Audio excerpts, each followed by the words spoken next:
Hey, welcome back to Q&A with Jay. On today's episode, I'm really excited to dive into this question, especially for those of you who may be in creative fields, but I actually think this applies to everyone. And the question is this: how do you encourage creative thinking at your company? Now, I run a digital agency, so creative work is really important to us. We do videos like the one that we're producing today. We build websites, we write copy, we do online advertising, we do all kinds of stuff that requires creative thinking. But you hear all the time, especially from writers, something like I have writer's block. I can't kind of get past where I'm at. That happens, I think, in every creative, whether you're a designer or a writer. We're running a team of creatives.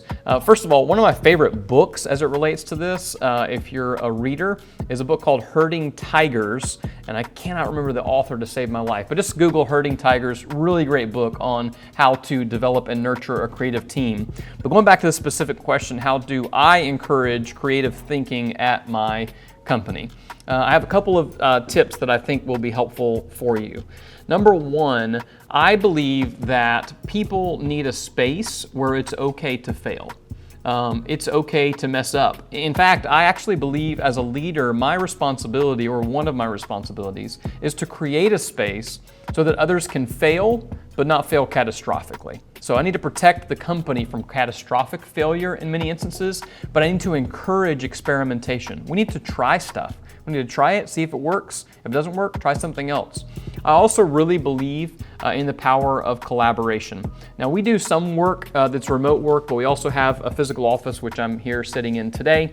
And I think it's really hard to replace the human interaction of being in person and digging into a strategy session.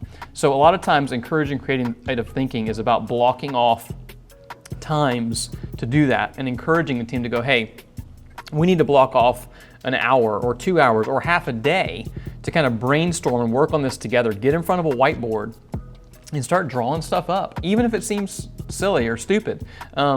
A lot of times that's where the great ideas come from, is when you create the space for it. So you have to create a place where it's okay to fail sometimes, where it's okay to try things and encouraged to try them quickly. And third, get in a physical space together, draw on the wall, brainstorm ideas, throw those things out there. And if you do those three things, you're gonna find that you have a much greater opportunity to encourage creativity regardless of what type of work that you do. If you have other ideas or specific examples, I'd love to hear them. Put them in the comments below, or other questions, leave them in the comments and I will answer them on a future episode of Q&A with Jay. Thanks for being here.